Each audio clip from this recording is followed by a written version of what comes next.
welcome to Police Stories Podcast. This is a series of short stories about my 28 years in the UK Police Force. Welcome if this is your first time, and welcome back if you've been here before. So this is episode 78, so we're getting on. I hope you've enjoyed it so far, and thanks very much for the downloads again, very good. Consistent downloads again on YouTube, thank you. Don't forget you can leave comments on YouTube, any questions you've got, comments, good or bad, not a problem. Just tell me what you're thinking. And also thanks to those that have bought me a coffee so far. You can go on that if you'd like to just show your appreciation, but you absolutely don't have to, no pressure from me. Okay, we'll get on this week then. So this week we're going to talk about, I think in previous episodes, two or three episodes ago, I discussed about custody, the actual cells where you place people that are under arrest. And I was explaining that, the vast majority of forces now have gone over to kind of centralised custodies. So they have very large custody blocks with, dedicated staff, both custody sergeants, which is the norm, and also sometimes civilian custody sort of jailers, and also cops, PCs that have stepped in that are sort of playing the jailing role, if you like. And when I say large, certainly both in London and Scotland, you can have 3 or 4 floors of cells, and they might have 60 or 80 cells, and there'll be maybe a dozen of those sort of dotted throughout the area, which can be quite a large geographical area. And that's where Scotland struggles a little bit because of the geographical area. Obviously, it is a very large place. Some of it's very remote. And I've explained before that the station I was based on the west coast of Scotland, our nearest sort of big custody centre was probably a 2-hour drive away. And that was along a sort of mountain pass. So anything could happen weather-wise, you could get cut off. The other option was a ferry, but likewise, if you had a storm, you couldn't do that. Now, what would you do if you had a prisoner, if you had someone in custody you'd arrested, and you just couldn't get to that sort of, that main sort of custody centre, that super custody suite, if you like. And the issue, and basically it was solved. I say solved, it's sort of what they'd done is how it evolved was a lot of the smaller NICs, a lot of the smaller police stations had a few, leftover cells from sort of days gone by. And actually they kind of kept them going, really, because for these remote satellite stations, if you had someone arrested, there may not be another choice. The other thing is, if you've got a fighter, if you've got someone really in kicking off, there's no way that you can put them in the back of a cell van and then comfortably, drive them 2 hours round, because you'd have to stop the van. They might need a toilet break, and that brings all sorts of nightmares of possible escape on some remote mountain pass somewhere, which you might think it seems unlikely, but, it has happened. So it's not ideal. And also nowadays in this caring, fluffy world that we live in, prisoners' welfare, is very much looked at. A cell van in the back that has a cage in it effectively, and it's pretty small. If one person sat in it, it's only like 1.5 people wide, and just enough space to sort of stretch their legs out. We're not talking massive. Now, if I put you in that, you can't see out sometimes, and then I drive you on a twisty road for 2 hours. A lot of people are actually, throwing up, they're being sick, they're feeling terrible. And if you've got someone who's got medical conditions or maybe has taken drugs or something, realistically, from a prisoner welfare point of view, it's just not going to happen. So the way they got round it was to have these cells that were locally. And in fact, the police station that I was at, which was relatively small, had a lot of cells, from, again, a sort of bit of a bygone era, perhaps. I think we had something like 20 cells, 10 male and 10 female, which was a huge amount because, you could go a week in that station and not have a single prisoner in, depending on how it worked, or you could have 2 a day. It's very, very sort of random. It just depends what investigations are happening. Of course, on a Friday or Saturday night, you expect to have more prisoners, but it didn't always follow like that. And with ongoing investigations that people needed to be arrested and interviewed for, then, it might be that the days sometimes were busier with detectives or uniformed cops bringing in various people, for arrest and interview. Now, one of the issues they had, that most of these stations, including mine, generally only had one sergeant on, and they weren't always custody trained. Now, I think, as I've explained before, in a lot of places, in fact, in most places, custody, the person who's in charge of custody, if you like, is a sergeant, it's a custody sergeant. But they just couldn't achieve that in Scotland in some places. So PCs, normal cops like me, were trained up in that custody officer role. And I did it. It helps, if you've got perhaps a bit of experience, a bit of life experience for sure, but it's not vital. From memory, it was a 2-week course. I think we did 1 week on the IT side of it, and you might think that's really straightforward, but it could be very, very involved, the IT system. And then 1 week actual sort of course, and that included your first aid and various other bits and pieces, going through lots of scenarios and kind of what ifs. Because what would happen is, so we'll talk through the whole process just so you get an idea. Now, I hope this isn't too boring to some people. A lot of people out there won't have ever been arrested, so perhaps won't know what happens. And obviously you do see it on the telly, and sometimes they get it right or similar-ish, but, the actual full process, doesn't make for good telly necessarily, so quite often they kind of, sex it up a bit. So I'm out on patrol and I see someone walking down the street and, they hit someone in the face. So I step out and I arrest them for a straightforward assault, and I take them by the arm. Now, technically it's not 100% necessary, but the reality is you generally do it, because what you're doing is taking someone's liberty away. That's the saying. So to do that and to make it clear to them that they're no longer free to leave, generally you would take them by the arm at the very least and tell them they're under arrest. At the same time, you would caution them. Now, I'm giving you like a textbook, nice scenario from one of the fluffy training colleges. Of course, we all know it doesn't work like that necessarily, but basically, when you get hold of them, you caution them as soon as you can. Now, that might come, half an hour later, because if you're immediately fighting with them, you don't have to, out of breath in mid-fight, with them swinging punches at you, caution them because they're under arrest. You get them under control, you get them handcuffed, you get them fast-trapped if that's what they need, and then you give them the caution.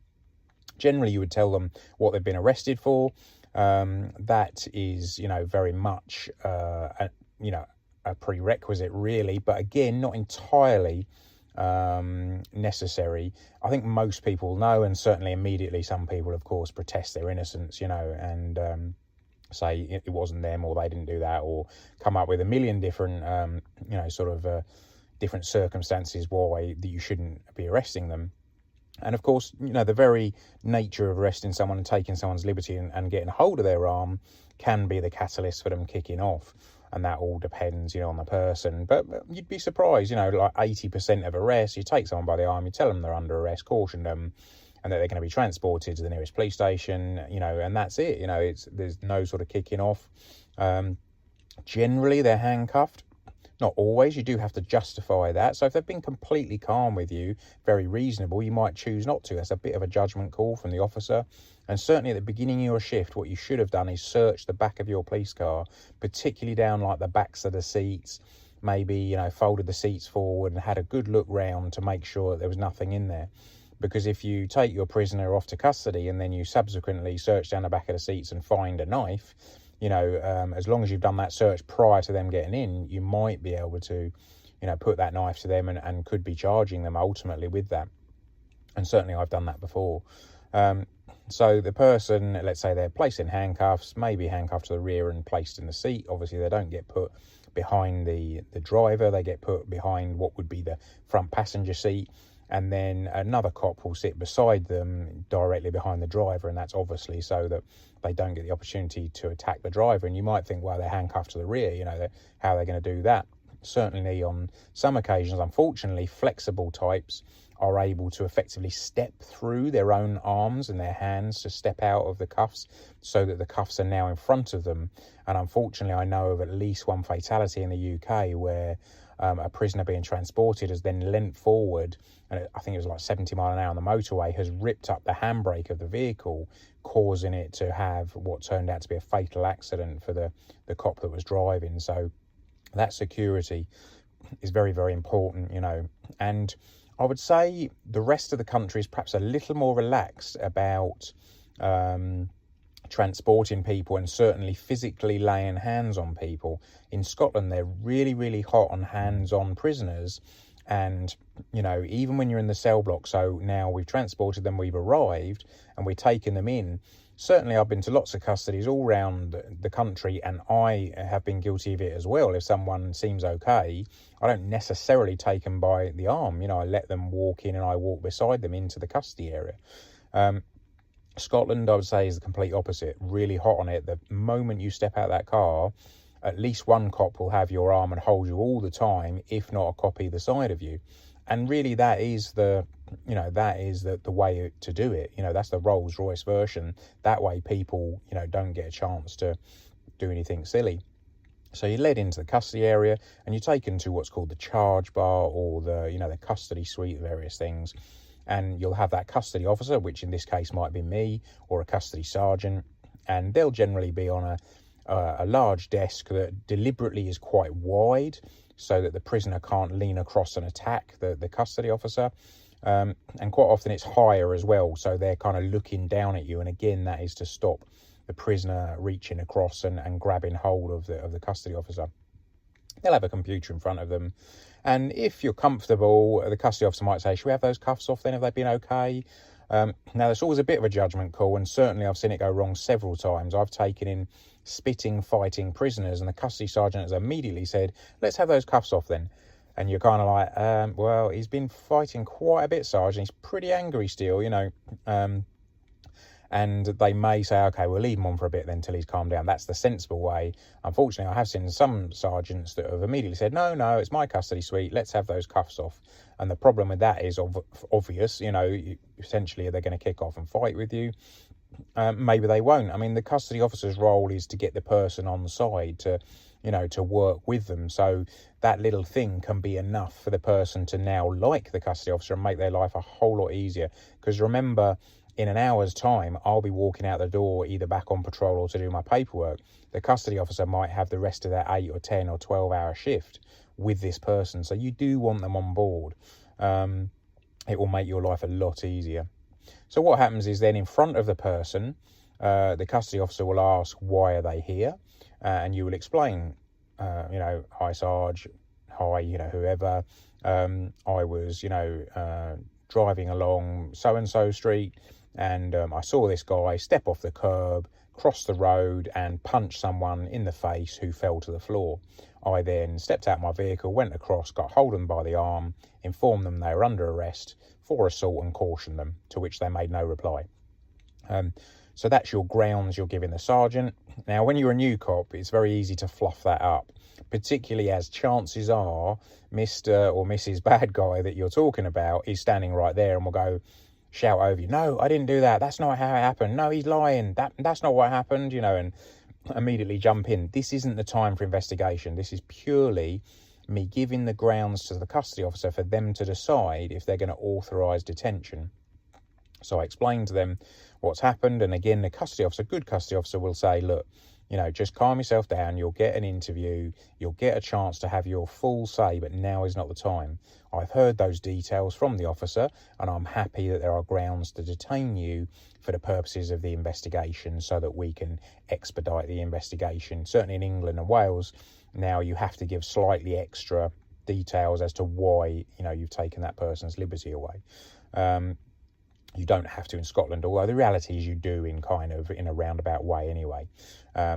So you explain the grounds to them, and then hopefully they will authorise. Now, not always. I'd say in 99% of the cases it'll get authorised. But it might be a sergeant has heard something, doesn't like the sound of it, or custody officer, and says, sorry, I'm not happy, I'm not granting those grounds. And basically that's it. The person's back out the door and you're releasing them onto the street. Very, very rare, I would say. Ideally, that person has been searched when you first arrest them before they get put in the car. That's what you want.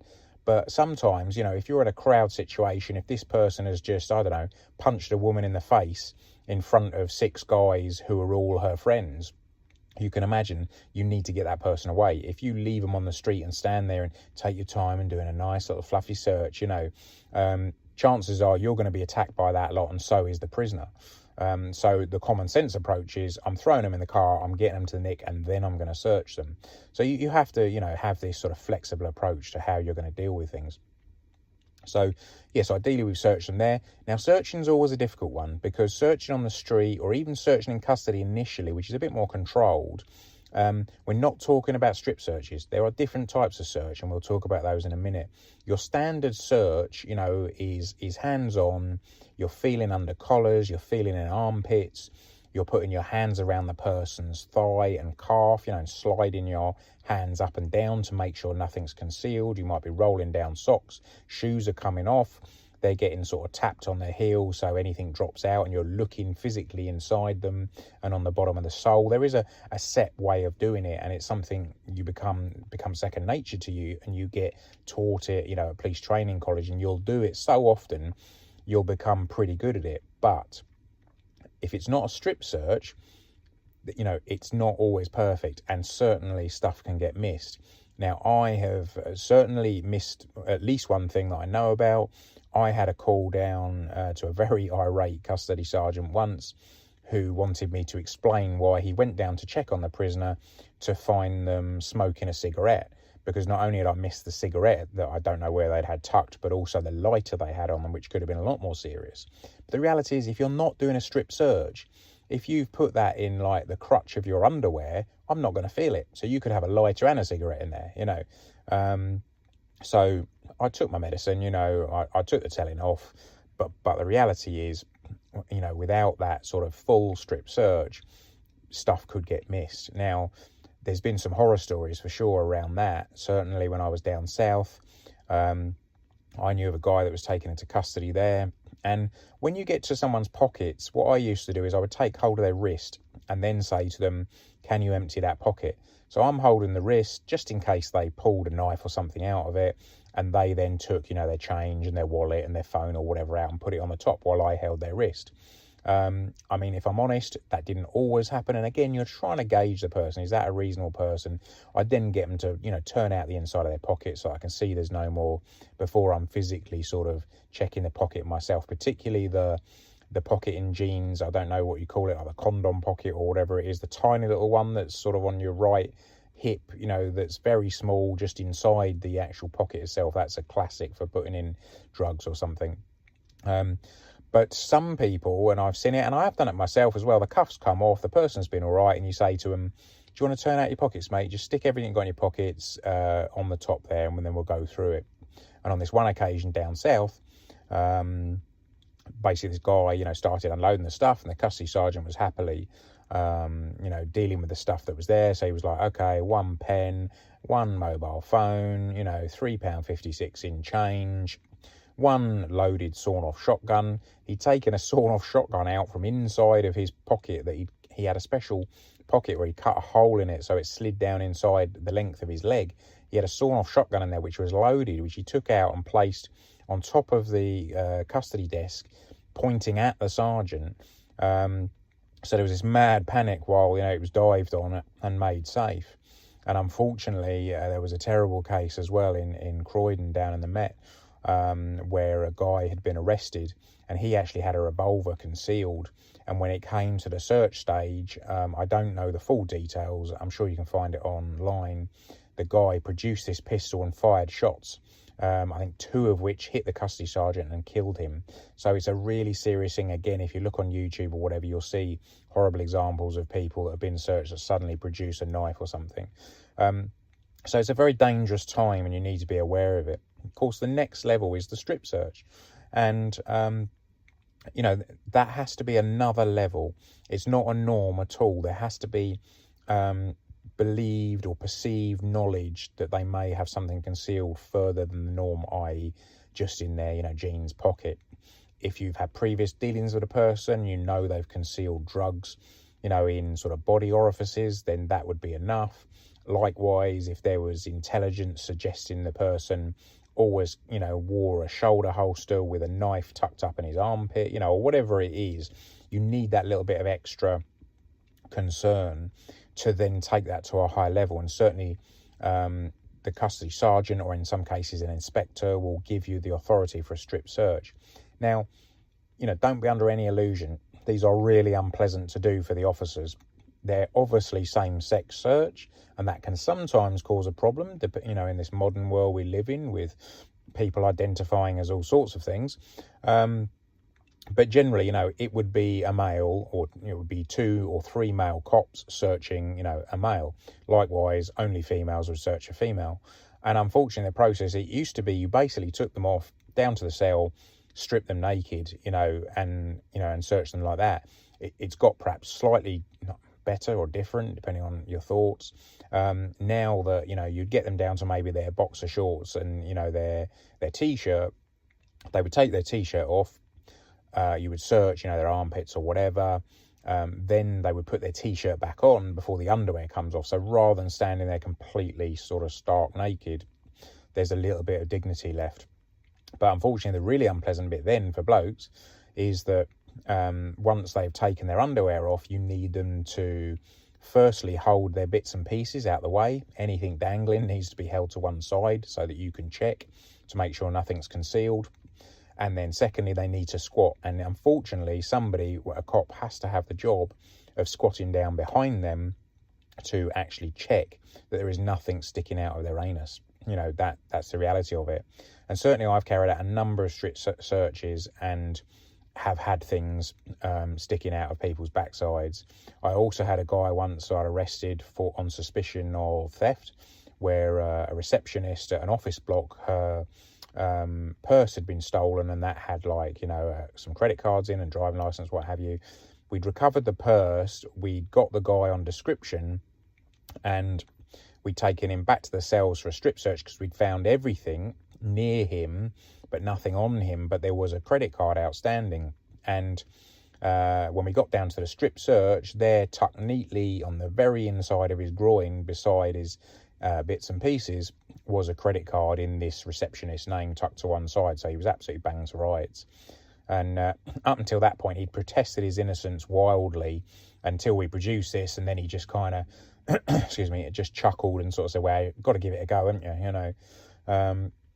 So there's a very real reason to do that, for sure. And normally what happens, or what can happen, is invariably the male that is being searched will, you know, spend the entire time accusing you of being, you know, rapists and paedophiles, and that you're all gay and you only want to look, you know, up his bum and all the rest of it, and just generally giving you a hard time. Some of that is because they're genuine feeling. Some of that is because with young cops, they feel they can intimidate them, and that they might just want to hurry up and miss something. What we've also seen, and they call it different things in different areas, but certainly plugging or banking is two of the terms that I've heard. Guys out there, and girls as well, I'm sure, deliberately get themselves arrested on a Friday night. They'll go and smash a window or hit something or do something in front of a cop, basically, to guarantee their arrest. Because they know that when they go back to the cells, as long as they get away with a non-strip search, or if they've been particularly sort of careful in their concealment, they'll have concealed high-value drugs. Certainly, you know, sort of perhaps low-value drugs on the street, but high-value drugs in prison, up inside themselves. Because they know that getting arrested on a Friday night with no court on a Saturday, and the next court is Monday, chances are they're getting remanded and go into prison, and then they'll get produced for court on Monday. But they also know that to make some quick money, if they end up in the prison system with some drugs concealed inside themselves, they've got the weekend to then sell these drugs in prison before they come out, and they can make a lot of money. So you see that a lot, and we used to have the same characters pulling that trick all the time. So on a strip search, you'd be very careful. And one of the things they used to do, sometimes they put things in condoms and then force them up their backsides. Other times they'd use, I don't know if you're aware of the Kinder egg, which is like a chocolate egg they sell, I think all around the world, but certainly in the UK, it's like a chocolate egg, a child's, you know, sort of sweet. And then within that egg is a very rounded, almost sort of bullet-shaped plastic container that has a small toy in for the child, where they would get these Kinder eggs, get the sort of rounded plastic insert that would normally have the toy in it, they would put all their drugs in it and then lube it up, and that would be inserted into themselves. That was a good way of them carrying, quite a large amount of drugs, which they would then get into prison and make themselves quite a bit of money. And these sorts of people getting arrested, 2-3 times a week, they didn't care that they were, getting charged with some damage to a window or whatever, because they just made 500 quid, off the drugs they'd sold that weekend. And as I say, it wasn't unusual for this to happen, twice a week or something. It really did go on. But, so being a custody officer, once they're produced and they've had their search, there's a series of questions. Certainly in Scotland, I think it's like 21 questions or 20 questions or something like that are asked of the person. And they range from, have you ever been in custody before? Do you feel okay? Do you have a mental health history? Are you a drug user? Are you an alcoholic? All important things, obviously, if you're intending to look after that person's welfare. And quite often it might become apparent that they've done something maybe called parachuting, which, again, knowing that they're coming into custody, they might know that they're going to be arrested, depending on what they've done, and therefore they will take drugs themselves so that they're very, very high when they come in, knowing that they might get through the door perhaps, and then the next sort of 8 hours in their cell will be passed because they'll be high as a kite. Very, very dangerous from a custody officer's point of view. And the last thing you want to do is end up with a death in custody, because, that is a whole lot of grief, apart from the fact someone's died as well. But it's also a very difficult time. Then there's a massive investigation. It's a huge deal, that. So they'll come in and seem okay, put them in the cells. They'll spend the next 8 hours absolutely high as a kite. But any concerns that the custody officer has, they will send them off to hospital. And that's very sort of resource intensive, because the person has to go with at least 2 cops. Busy A&Es, you can't just walk in, accident, emergency, you can't just walk in and demand to see someone, so you might have to wait your turn. So it's not uncommon for cops to go out there, and I've certainly spent 5, 6, 8, 10 hours at hospital waiting with my prisoner to be seen before they look at him and say, no, he's fine, he's fit to detain, here, give him, this whatever drug it is, and he's fine, take him back to the cells. Other occasions you'll get a police surgeon, as they call them, to actually come out to the cell and deal with the person in the cell. But depending on where you are and the geography, it might just be easier to take them up the A&E to get them checked out. So all these questions go in. That builds up a good picture of who this person is, and then you're able to look after them. And as a custody officer, you have to make a decision. How regularly am I going to check this person? Now, if you have no concerns at all, it might be hourly. That's about as long as you'd go, maybe hourly checks. But that can be anything then, it can be cut down to half hourly, 15 minutes, or as we talked about, I think it was last week, constant watches where the cell door is open and a cop is sat in the door of the cell, sort of looking and speaking to this person. Or alternatively, they're put into a camera cell where the cops will just sit there and look at the camera the whole time, watching this person. Their dignity is protected. Just out of interest, there's a little block on the monitor, like a solid black block on the monitor around the toilet. So the person can go to the toilet and you can't actually see, their intimate parts. So that protects their dignity. And then really the decision is made as to what's happening with these people. So they might be interviewed, they might be charged, they might be held for court. There are various things. And you get everything ranging from the prisoners. I've had some right characters in. You can have a real laugh with some of them. Invariably, they want, a tea or a coffee or a pot noodle, or you feed them. The food's rubbish. Tea and coffee's even worse. But invariably, if you keep them on side, we used to take them out for a smoke break in like the exercise yard. That was always popular. Most NICs are now non-smoking, so it makes it more difficult. But still, maybe you could take them out for a swift, sneaky cigarette, because again, it will make your life a lot easier, and that's what it's all about. And other times they'll spend the next 2 hours, being sick, smashing the cell door, shouting and screaming because they're drunk and they've been fighting when they come in. Excuse me, and everything in between. So it's quite a busy, interesting place, custody. All sorts of characters have turned up. One particularly at my last station that I used to see quite regularly, and he always made me chuckle. He was very polite, no issues at all, very friendly. His background was that he'd, I think in the sort of 90s and noughties and the 2000s, he'd been a very good sort of music producer and had been very wealthy at one point. But unfortunately, he got into the drug scene quite heavily, and for sure, it basically cooked his brain. You know, he was a very interesting character, to say the least, with all sorts of issues. Did some very strange things. But regularly when he came into custody, you'd have to always do a strip search on him because he would always conceal stuff on him. Not weapons, just strange things. And you're probably wondering what sorts of strange things.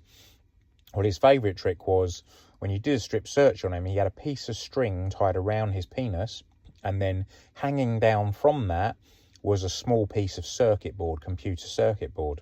And you'd always say to him, "Why have you got this on you?" And he would tell you, it was to stop the radio waves, entering his body that the government were using against him. So he was a fairly messed up individual. It wasn't uncommon for him to strip naked, and he'd happily sit in his cell naked, exercising bizarrely. And also, I would go down to do my hourly checks on him, look through the peephole to find him naked, doing a handstand in the cell, and you'd open the hatch and shout, "You all right?" And he'd be like, "Yeah, no problems." Very friendly, very polite, and you'd be like, "Do you want a cup of tea?" Like, "Yeah, sure." You'd kind of be walking away down the corridor thinking, this is bizarre, I'm having this conversation with a naked guy doing a handstand, and you kind of be walking thinking, what have I let myself in for? What sort of job is this? There must be easier ways of earning money. It did always used to make me chuckle when dealing with him. But there we go. Okay, well, I hope you found that interesting. I say, a lot of you may have never been in custody, so perhaps won't know the procedure necessarily. But hopefully that will give you a bit of an insight. Okay, thanks very much for listening. Speak to you again next week. Take it easy. Cheers. Bye.